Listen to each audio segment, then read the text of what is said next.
좋은 연비라든지 전기 주행하는 게 나타나기 때문에 실제로 제가 오산공이를 고속도로나 아니면은 급가속 급 정지를 피했을 때 기준을 45 정도 실주행하는 걸 보여줍니다. 그러니까 그런 걸 봤을 때 뭐 잘 아시겠지만 연비나 전기 주행 가는 거리는 운전자의 습관이나 그 상황에 따라 사실 많이 달라지죠. 그건 이제 그게 아니고 NEDC 기준으로도 또 높아요. 네.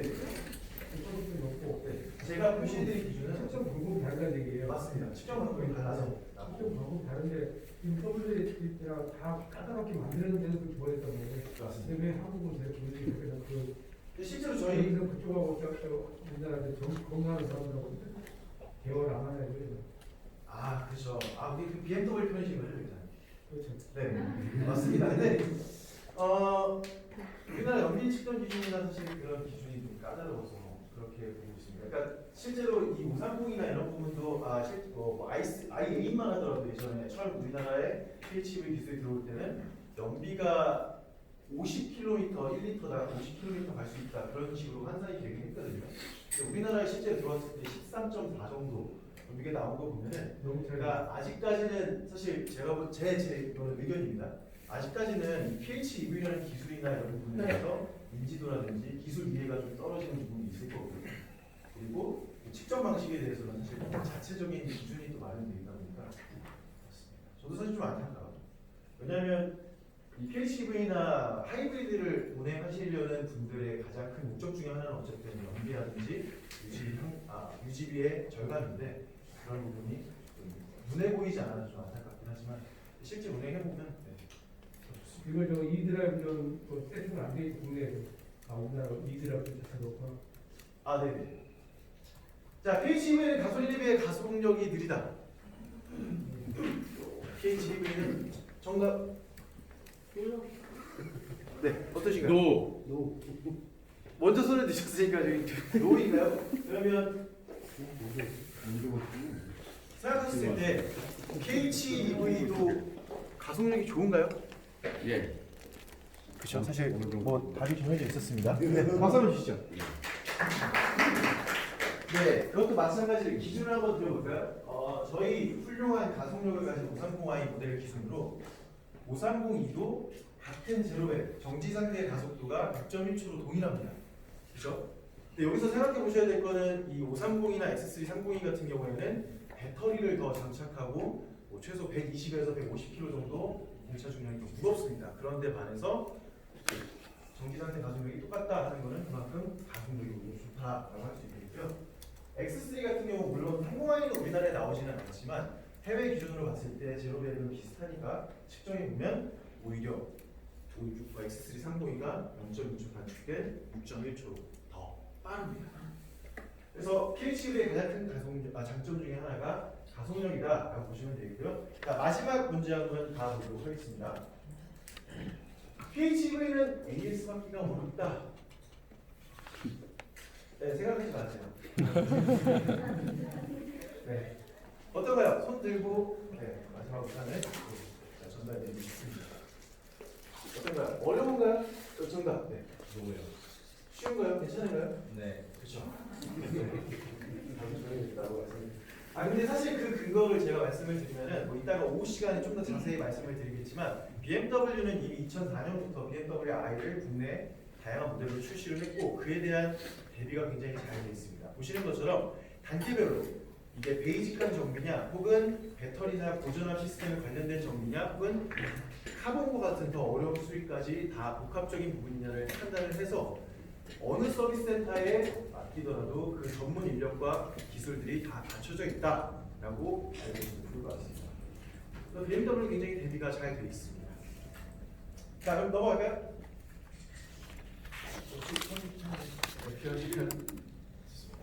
자, 두 번째로는 그러면 PHEV가 뭔지 한번 자세히 하겠습니다. 어떤 특징이 있고 장단점이 있는지 먼저 그 부분을 이해하기 위해서 동력기관에 대해서 간단하게 한번 알아보도록 하겠습니다. 여러분들이 알고 계시는 네 가지 큰 동력기관입니다. 보시는 바와 같이 내연기관이죠. 인터널 컨버스션 엔진이라고 하는 그리고 하이브리드. 하이브리드는 저희가 보통은 하이브리드 시스템이라고만 부르지만 하이브리드 일렉트릭 비클이라고 하는 정칭을 가지고 있고요. 여기 보시는 바와 같이 순수 전기차 배터리를 기반으로 하고 있는 배터리 일렉트릭 비클이 있고 오늘의 주인공 PHEV 그래서 플러그인 하이브리드 일렉트릭 비클까지 해서 크게 네 종류를 보겠습니다. 물론 수소연료 전기차도 있긴 하겠지만 아직까지 우리 BMW에서는 없기 때문에 여기 넘어가겠습니다. 자, 첫 번째 내연 기관입니다. 여러분들이 가장 잘 아시는 구조죠. 엔진과 변속기 그리고 연료 탱크를 가지고 특징으로서는 엔진에 디젤과 휘발유 같은 연료를 분사하여 폭발을 시켜서 동력을 얻는 그런 방식입니다. 장점은 뭐가 있을까요? 자, 요 장단점은 참고적으로 전기차나 플러그인 하이브리드에 대비되는 장단점을 좀 표현해 보도록 하겠습니다. 일단은 주유 의존도가 낮다. 그렇죠? 연료 탱크의 용량 대비했을 때 주행 가는 거리가 아무래도 길다 보니까 내연기관 같은 경우에는 주유소 갈 일이 좀 더 적어지겠죠. 그리고 부품이나 수리가 좀 더 편리하다. 무엇보다도 고속연비가 유리합니다. 왜? 전기차와 대비되게 가볍고 그리고 또 무엇보다 변속기가 전기차와 대비되게 변속기가 있기 때문에 BMW 같은 경우는 8단 변속기 끝에 물려놓는 순간 가장 항속거리가 길고 연비가 잘 나오는 그런 장점이 있죠. 단점이라고 하면 뭐가 있을까요? 상대적으로 높은 유지비. 그렇죠? 상대적이라는 말이 사실 좀 필요할 것 같습니다. 왜냐하면 기준에 따라서는 높고 낮음에 좀 차이가 있을 수 있으니까요. 그리고 낮은 저속 토크. 그리고 아직까지는 자동차를 운전하시는 운전자의 입장에서는 저 배출가스라는 게 단점으로 느껴지진 않겠지만 어쨌든 저것도 차량, 우리 환경을 기준으로 봤을 때 하나의 단점이라고 표현할 수 있겠습니다. 자, 그럼 두 번째 하이브리드 한번 가보겠습니다. 부품이 추가가 됐죠. 어떤 부품이 추가됐나요?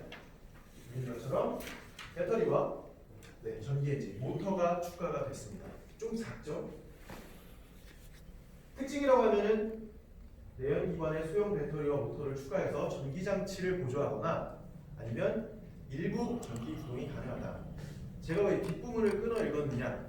그렇죠? 하이브리드에는 두 가지 방식이 있습니다. 마일드 하이브리드 그리고 풀 하이브리드 방식이 있습니다. 전기 장치를 보조하는 시스템이라면 마일드 하이브리드라고 일반적으로 통칭하고 있고요. 전기로서 주행을 보조하고 실제 주행이 가능하다 하면은 풀 하이브리드로 구분을 하고 있습니다. 자, 장점 한번 보실까요? 내연기관 대비 높은 연비, 그죠? 연비를 보조하기 때문에. 그리고 아무래도 저속에서 이 전기를 시스템을 쓴다면은 정숙성 또한 갖출 수 있겠죠. 자, 단점 외부 충전이 불가하다. 그리고 전기 주행에 한계가 있다. 아무래도 PHEV와 대비되는 단점입니다. 그리고 전기 고속 주행이 불가하다.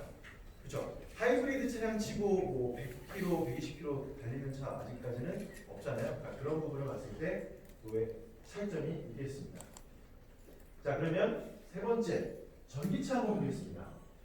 엔진과 변속기가 빠지고 커다란 대용량 배터리와 전기 엔진이 들어가고요. 충전 소켓이 고속까지 가능한 소켓이 들어갑니다.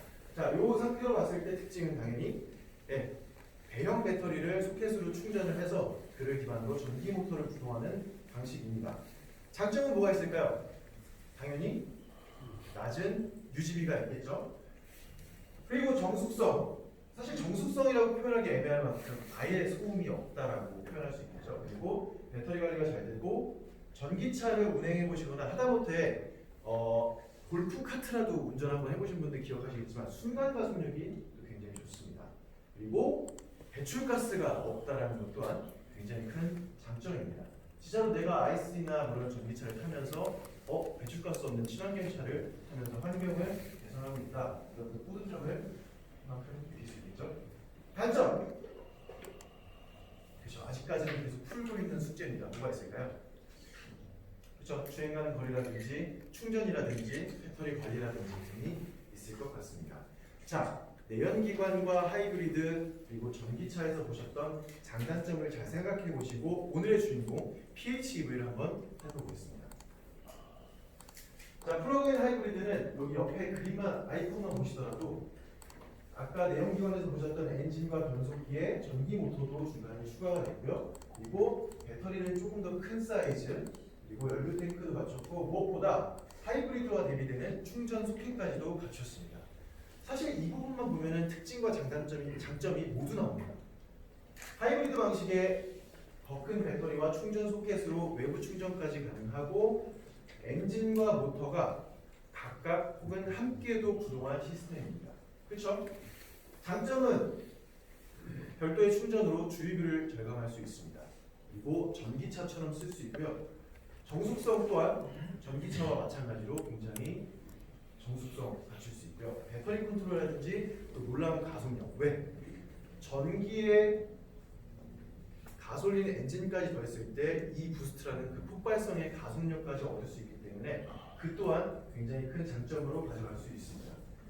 근데 실제로 여기 순수 전기차 기능이라고 제가 써놨는데 530가 출시됐고 많은 이제 소비자들, 실제 운전자들이 롱텀으로 이 차량을 운영했을 때 가장 많이 나오는 피드백 중에 하나가 내가 주유소를 언제 갔는지 기억이 잘 안 난다. 주유소 빈도가 훨씬 더 줄어들었다. 그리고 또 하나, 내가 다니는 주로 이 동선이 내가 전기 충전만으로도 충분히 갈 수 있는 거리인지 몰랐다. 그러니까 사실 전기차처럼 쓰고 있다라는 부분이 굉장히 많습니다. 그래서 이 장점들 다 포함이 있고요. 단점이라고 하면 뭐가 있을까요? 사실 제 개인적인 입장으로서는 양일까 비판을 둘까 했는데 좀 치사한 것 같아서 소비자 입장으로 생각해봤을 때 한 게 없습니다. 약간의 가격 차이, 그렇죠?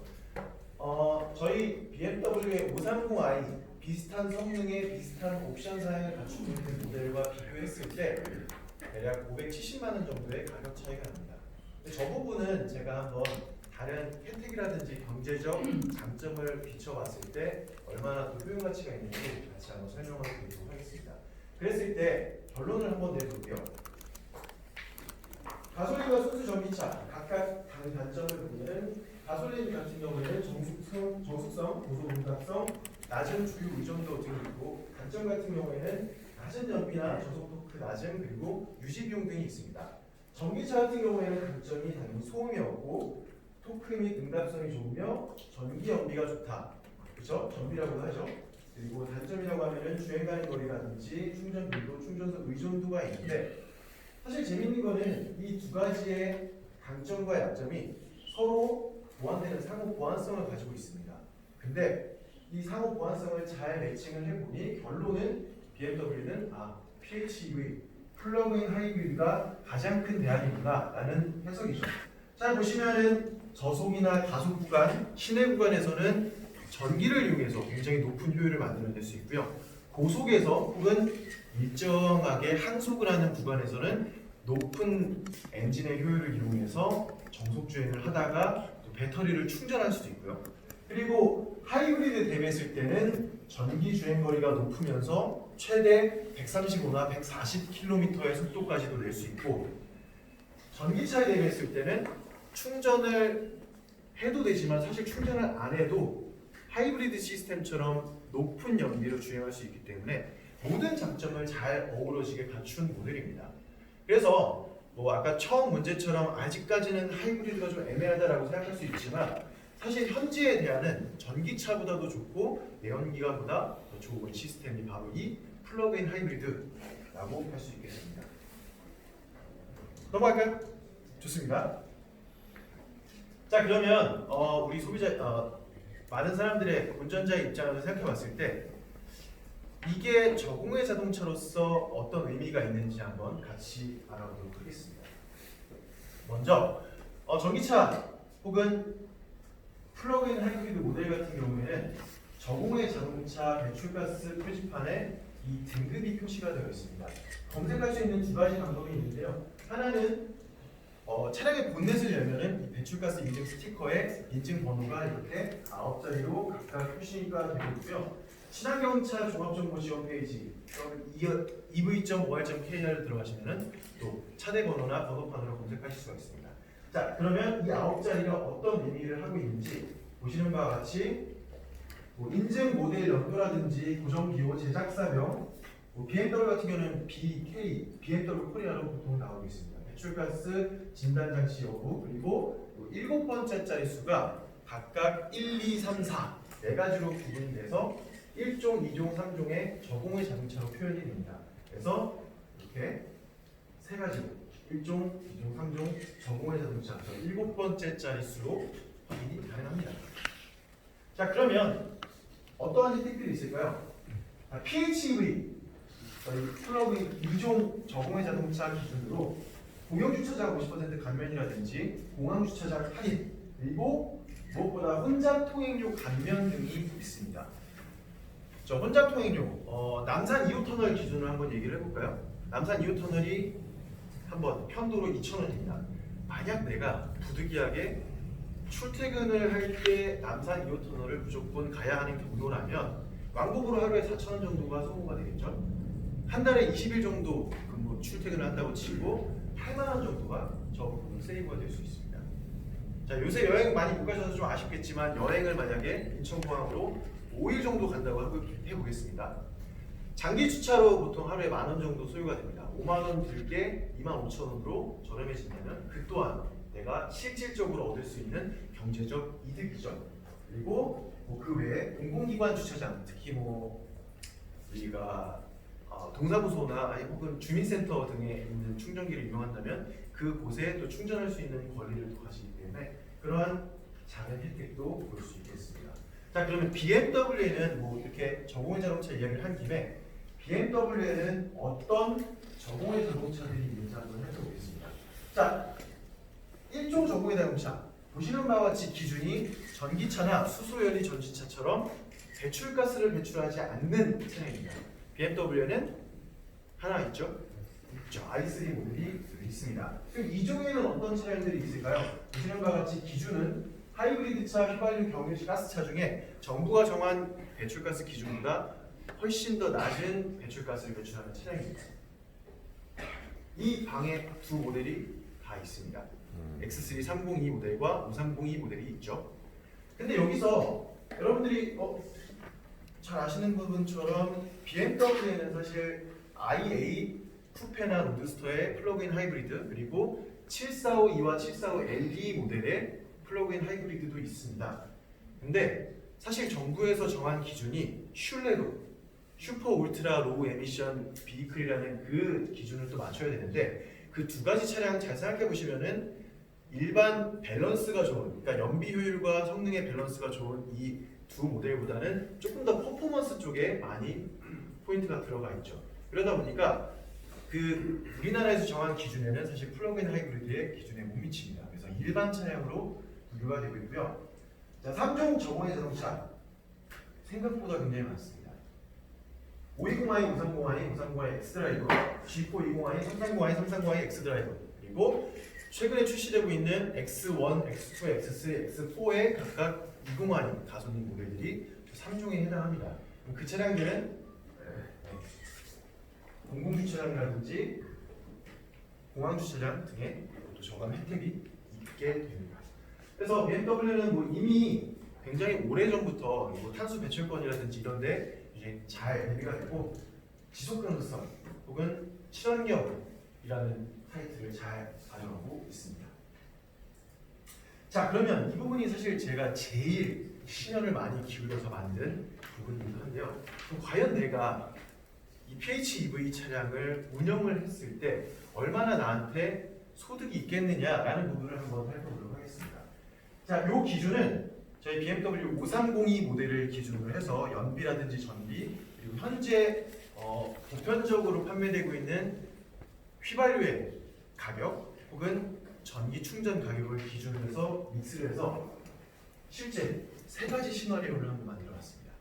짧은 도심 주행 거리, 도심과 고속도로를 함께 혼용하는 거리, 도로, 그리고 장거리 도로 등으로 표현을 한번 해봤습니다. 물론 여러분들이 잘 아시는 것처럼 실제 주행 상황이나 운전자 습관에 따라서 이 숫자는 좀 달라질 수 있습니다. 자, 지도 한번 보시겠습니다. 명동에서 강동구청을 가는 16km 정도의 짧은 거리입니다. 재밌는 거는 굉장히 혼잡한 도로여서 그런지 1시간 5분이나 걸리네요. 자, 이 상황에서 저희 5302 플러그인 하이브리드 모델로 어떻게 주행을 하면 가장 효율적인 주행을 할 수 있을까요? 도심에서. 이 플러그인 하이브리드 모델이 가장 빛을 발하는 도로 환경은 주로 시내입니다. 그러면 전기를 충전해서 전기로 주행하는 게 가장 좋겠죠. 자, 초반 16km 모두 전기 주행을 충전해서 사용하겠습니다. 자, 그러면 3.4kWh 죄송합니다. 3.4 km/kWh라는 전비를 나눠서 16km를 계산해 보면은 4.7 kWh라는 전력을 소모합니다. 그러면 100원이라는 좀 평균 단가로 전기 충전 비용을 계산했을 때 470원의 소모를 하면은 16km 저 막히는 도로를 무사히 빠져나올 수 있습니다. 물론 저 100원이라는 숫자는 제가 사실 좀 평균치로 생각하는 가격인데 경부하 구간, 저녁 새벽 시간대 충전을 하게 되면은 보통 60원이나 50원까지도 사실 절감을 할 수 있거든요. 그렇게 된다면 더 비용은 절감이 되겠죠. 자, 470원 만에 470원의 적은 돈으로 16km를 빠져나왔습니다. 좀 더 현실적인 긴 주행 거리를 한번 살펴보도록 하겠습니다. 서울 중심인 명동, 대략적인 중심인 명동에서 드라이빙 센터 이곳까지 오는 65km의 여정을 한번 저 플러그인 하이브리드 530 모델로 표현해 보겠습니다. 자, 보시는 것처럼 마찬가지로 도시 중심을 빠져나와야 됩니다. 그러면 충전된 전기 주행 가능거리로 약 30km를 주행을 합니다. 그러면 인천공항 고속도로를 만나겠죠. 그때부터는 효율이 좋은 8단 미션의 내연기관으로서 항속을 하게 됩니다. 그러면서 배터리 컨트롤이라는 모드를 사용을 한번 해보겠습니다. 그러면 높은 효율을 나타내면서도 배터리를 사실 충전을 하기 때문에 나머지 약 15km 구간은 충전된 전기로서 사용을 하게 됩니다. 그러면 저 15km는 따로 비용이 들지 않았겠죠? 자, 그럼 계산해 보겠습니다. 충전 비용 약 30km 전비로 나눠서 8.8kWh를 100원으로 곱하면 880원이고요. 주유량은 고속 연비로 계산했을 때 약 1.1리터밖에 연료를 소모하지 않았습니다. 1,300원을 곱해서 1,440원 정도. 65km를 주행하는데 2,320원 정도만 소요하면 됩니다. 굉장히 저렴하죠? 또 세 번째 시나리오 장거리 항공 보겠습니다. 자, 명동에서 바닷가로 또 맛있는 순두부 먹으러 명동 강릉 항공 가보겠습니다. 약 214km 정도고요. 자, 여정을 보시면 서울 중심에서 빠져나와서 명동 고속도로 진입하는 쭉 고속도로 구간입니다. 자, 마찬가지로 시내 구간에서는 전기를 좀 사용하도록 하겠습니다. 30km 정도 주행을 하고, 아까는 제가 65km를 배터리 컨트롤 모드로 주행 모드를 바꿔서 운행한다고 했는데, 사실 물론 내가 차를 잘 알고 굉장히 민감하게 이 부분을 조절해서 하면은 좋겠지만 약 170km 구간을 계속 모드를 바꿔가면서 하기에는 좀 피로감이 생기겠죠. 그래서 차량의 택 아예 맡기는 겁니다. 오토 이드라이브 하이브리드 모드를 선택을 해서 쭉 고연비를 사용합니다. 그러면 차량에서 어떤 일이 일어나냐? 배터리가 충전되면은 자동적으로 배터리를 모터로 이용해서 주행을 하다가 그 부분이 지나면 다시 내연기관을 이용해서 높은 연비를 만들어내고요. 다시 또 충전이 되면은 전기를 이용하는 방식으로 굉장히 높은 효율을 만듭니다. 그런 다음에 재밌는 건 이 구간 혹시 기억하신다면은 대관령 내리막길이 계속해서 펼쳐집니다. 그 부분에서 다시 엔진을 배터리 컨트롤 충전 모드로 설정을 하면은 대략 1km 가솔린 주행할 때 최대 전기 1km 충전까지도 가능하거든요. 그러면 나머지 또 10km를 저렇게 전기 주행으로 할 수 있겠습니다. 그러면 충전 비용, 주유 비용 총 계산하면은 약 13,380원이면은 강릉까지 아주 합리적인 저렴한 비용으로 갈 수 있겠습니다. 자, 그러면 저 부분 내가 가솔린 모델 혹은 디젤 모델로 갔을 때 얼마나 됐을까 비교를 해드리기 위해 저희 530i 모델과 한번 비교를 해봤습니다. 시나리오 각각 3개 그대로 가져왔고요. 470원이 들었던 530의 비용이 530i 같은 경우에는 약 2,260원, 거의 5배가 넘는 이 비용이 발생하고요. 차액을 1년 누적을 시켜보겠습니다. 약 1,790원인데 1년 매일 운전을 하시는 분은 많이 없을 테니까 제가 한 달 20일 정도 주행 그리고 1년 12달 240일 정도로 계산을 했을 때 85만 9천 원이라는 비용이 세이브가 됩니다. 근데 사실 1년 365일 중에 3분의 2, 240일 정도밖에 안 되잖아요. 주행을 더 많이 하시는 분이라면 저 비용이 훨씬 더 많이 차이가 나겠죠. 두 번째 시나리오 한번 보겠습니다. 2,420원이 들었던 비용이 530i 가솔린 모델이었다면 7,550원 정도가 소요가 됩니다. 그러면 대략 5,230원 정도의 비용 차이가 발생하는데 이것 또한 1년 주행하시게 된다면 250만 원 정도 차이가 납니다. 현시간이 있죠. 사실 65km 정도 주행하시는 분들 정도는 꽤 있을 거잖아요. 그러면 저게 아까 530i 가솔린 모델과 대비했을 때 약 570만 원 정도 가격 차이가 있다고 말씀드렸는데 2년 조금 더 주행하면은 사실 우리 전문 용어로 운전을 뽑습니다. 그렇죠? 시나리오 세 번째는 사실 워낙 장거리이기 때문에 이 부분을 매일 왕복하시는 부분은 없을 것 같아서 일단 가격 차이. 아까 강릉 갔던 편도 거리 비용이 530이로 13,300원 정도 들었다면 530i 하면 24,000원 정도 듭니다. 가격 차이가 1,720원 정도 드는데 왕복하면 벌써 2만 원 정도가 내 주머니에서 세이브가 될 수 있겠죠. 자, 그래서 여기서 결론을 간단하게 좀 드리겠습니다. 우리가 생각하는 내연기관 같은 경우에는 도심이나 출퇴근에서는 사실 더 많은 비용이 듭니다. 왜? 도심 구간에서는 연비가 많이 떨어지잖아요. 그런데 장거리를 갈수록 조금 비용 절감이 되는데 반해서 PHEV나 이 이드라이브 시스템이 들어간 모델들은 오히려 그렇게 도심 주행을 많이 하거나 출퇴근 거리가 많은 짧은 거리를 자주 운행하시는 분들에게 굉장히 큰 효율이 발생하고 심지어 내연기관보다도 더 연비가 좋기 때문에 또 효율 또한 굉장히 좋습니다. 그래서 제가 생각한 결론은요. 제가 저 530E를 좀 오래 주행했을 때 느낌은 시내 구간은 전기차처럼 굉장히 효율이 좋은데 장거리는 우리 BMW가 자랑하는 디젤보다도 더 좋은 연비를 갖출 수 있어서 그야말로 PHEV는 연비 부분에 유지비 비용에서는 굉장히 효율적이고 좋은 차량이다라고 할 수 있습니다. 자, 마지막 충전에서 간단히 말씀을 드려보겠습니다. 자, 아까 죄송합니다.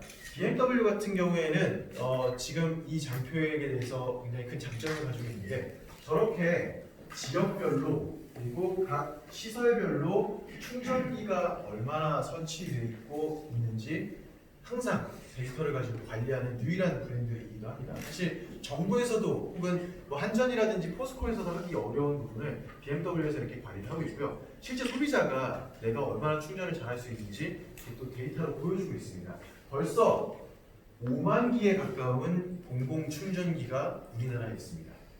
비교를 좀 해드리자면은 주유소가 우리나라 올해 초 기준으로 한 11,000개 정도 주유소가 된다고 합니다. 사실상 이제는 충전기 개수랑 주유소 개수랑 비슷해졌어요. 심지어 저희 BMW 같은 경우에는 차량을 인도받게 되면은 차량에 기본적으로 보조 충전기까지 넣어드립니다. 그러다 보면은 오히려 충전기가 더 많아요. 심지어 저는 또 재밌게 또 생각했던 것 중에 하나가 혹시 나는 돈이 많아서 집에 주유기가 있다 하시는 분, 난 집에서 아침에 주유하고 출근합니다. 근데 반대로 집에 충전기는 있을 수 있잖아요. 그렇죠? 그래서 오히려 내가 자는 동안 그냥 편하게 충전해 놓는 게 또 하나 장점이 될 수도 있습니다. 충전 주유소를 따로 찾아가지 않아도 되잖아요. 그렇죠? 그런 부분 해석해 보시면은 생각보다 내가 관심을 갖고 볼수록 스마트폰에 어플 하나 꼭 깔아보세요. 내 주변에 이렇게 충전기가 많았어? 하실 수 있을 겁니다. 우리나라는 전기 인프라가 잘 갖춰진 나라고요. 그리고 자, 이 충전구 방식. BMW 전기차 포함해서 이런 플러그인 하이브리드가 쓰는 충전기 방식입니다. 타입 1이라고 하는데 이게 왜 장점이냐면요. 국가표준기술원에서 얘기하고 있는 충전기. 우리나라에 있는 전기차나 플러그인 하이브리드에서 가장 보편적으로 쓰이는 충전 방식을 쓰고 있습니다. 사실상 닛산과 테슬라를 제외하고는 다 저 타입 1 방식을 기본으로 쓰고 있거든요. 그 말을 돌려서 얘기하면은 어느 충전소에 가더라도 보편적으로 충전을 하기가 좋습니다. 따로 뭐 커넥터라든지 충전기 그거 없이. 그리고 말씀드렸던 것처럼 저 보조 충전기가 BMW의 모든 e드라이브 시스템이 장착된 차량에는 기본 지급이 되고요. 저는 또 이용하다 보니까 충전구의 위치도 굉장히 생각을 잘하고 만들었다라고 생각이 드는 게 뭐냐면요. 전기차나 플러그인 하이브리드 모델 중에는 범퍼 앞쪽이나 뒤쪽에 충전기가 마련된 모델도 많이 있습니다. 근데 앞쪽이나 뒤쪽에 있으면은 사실 정면 주차나 후진 주차에 불편함이 사실 생길 수 있거든요. 심지어 제가 주차를 하고 충전기를 끌어서 앞에 만약에 있다라고 가정했을 때 보니까 실제로 도달하지 않는 모델들이 굉장히 많습니다. 근데 위치가 옆에 있기 때문에 효율적이고요. 두 번째, 내가 PHEV를 산 지 얼마 안 됐어요. 근데 뒤쪽에 충전을 꽂아놨습니다. 타서 앉아서 보니까 아 충전기가 꽂혀 있구나. 다시 내려서 꽂아야 하는 또 불편함이 있을 수도 있겠죠. 근데 BMW는 하기 전에 무조건 보입니다. 절대 까먹을 수가 없어요. 동선도 굉장히 편리하고 그런 부분을 봤을 때 굉장히 좋고, 또 하나 저는 사실 이 부분은 좀 주관이 좀 필요한 부분입니다. 그래서 개개인의 생각에 따라 달라질 수 있는 저 위치가, 여러분 운전자가 위험에 닥치면은 자기를 가장 먼저 보호한다는 사실 잘 알고 계시죠? 그래서 저 위치는 사실 다칠 일이 별로 없어요. 근데 범퍼 앞쪽이나 뒤쪽에 있다면 사고 시에는 사실 가장 먼저 다치는 부위가 아닐까라는 생각도 해봅니다. 그러면 고전압 시스템을 같이 수리를 받아야 되기 때문에 그런 장점도 있을 수 있고요. 자, BMW 보시면은 어플리케이션, BMW 리모트 앱이라는 어플리케이션인데 이 부분 보시면은 차량의 전기 주행 가는 거리, 충전 상태 혹은 총 주행 가는 거리, 그리고 내가 아파트나 가전 충전기가 경부와 시간대, 그러니까 새벽이나 이런 때 전기료가 좀 싸다면은 내 출발 시간을 설정해놔서 그 시간대에 효율적으로 더 저렴한 값으로 충전할 수 있게 예약도 할 수 있는 어플리케이션입니다. 그리고 더 중요한 거는 냉난방 시스템까지 미리 설정할 수 있죠. 뜨거운 여름날 혹은 추운 겨울날 내 차를 미리 덮여놓거나 시원하게 냉방을 해놓을 수 있는 시스템도 어플리케이션에서 다 가능하고요. 마지막, 저희 PHEV나 전기차를 구매하시게 되면은 기본적으로 차량에 저 차지나우라는 카드가 제공이 됩니다. 근데 우리나라에서 아까 그 많은 충전기 보셨잖아요. 가장 보편적으로 대부분의 충전기에서 카드 태깅이 되는 카드가 바로 저 포스코 ICT에서 발급하는 차지나우 카드입니다. 그래서 운전자의 입장은 따로 내가 어떤 카드 신청을 해서 발급을 받고 하는 과정보다 그냥 저 카드만 내 차량에 맞게 등록하면은 바로 이용할 수 있게 생성이 되고, 심지어 전기차 기준 50만 원, PHEV 기준으로 25만 원 정도의 마일리지가 기본 보너스로 생성이 됩니다. 근데 재밌는 거는 실제 운용해 보신 분들 보면은 저 25만 원 얼마 안 되는 것 같은데 막상 충전을 해서 다니다 보니까 1년 그냥 끈히 쓰겠는데? 라는 관점입니다. 그렇기 때문에 저런 편의성까지도 잘 갖춘 게 저희 BMW의 PHEV 모델이라는 거죠. 자, 결론을 드리면은 BMW의 PHEV, 가솔린의 장점과 전기의 장점은 잘 어우러진 PHEV e드라이브 시스템이고요. BMW는 그래서 하이브리드의 전기 충전과 더 큰 배터리 그리고 고속 주행이 가능한 이 하이브리드 시스템을 더 넥스트 하이브리드라고 표현을 합니다. 그렇죠? 하이브리드보다 더 진화한 다음 세대의 하이브리드를 BMW는 PHEV 더 넥스트 하이브리드라고 표현하고 있습니다. 자, 그래서 오신 김에 저희 X3 302도 아마 처음 오신 분들도 있을 것 같아요. 그래서 간단하게 저 두 모델 상품 소개해드리고 마무리하겠습니다. X3, 사실 X3는 뭐 가솔린 디젤 모델까지 굉장히 넓은 엔진 라인업을 갖추면서 소비자의 입맛에 굉장히 잘 맞춰서 구매할 수 있는 그런 차량이었습니다. 근데 PHEV X3 302까지 포함되면서 굉장히 선택 라인업이 넓어졌습니다. 워낙 패밀리카 혹은 스포티한 차량, 그리고 공간 넓은 차, 다양성이 좋은, 효용성이 좋은 차, 이런 차로 잘 훌륭한 제품이었는데 라인업까지 출시가 더 늘어나면서 이렇게 선택이 더 넓어졌습니다. 제원 한번 간단히 보실까요? 292마력이라는 BMW X3 라인업 중 가장 높은 출력을 나타내고 있고요. 심지어 아까 보셨던 것처럼 제로백 가속력은 6.1초 만에 100km까지 도달합니다. 그리고 전기만도 135km/h까지 속도가 가능하고요. 1회 충전했을 때 31km. 그렇죠? 웬만한 출퇴근하시는 분들의 커버리지는 다 가능하다는 얘기입니다. 이렇게 보시면은 가장 최근의 계기판 라이브 콕핏 프로페셔널이 적용돼서 내가 지도라든지 그리고 전기로 주행하고 있는 힘이라든지 그리고 전기 주행 가는 거리, 충전 유무 상태를 또 명확하게 굉장히 보기 좋게 확인할 수 있습니다. 여러분들도 이따가 주행을 하시다 보면은 저 숫자들이 굉장히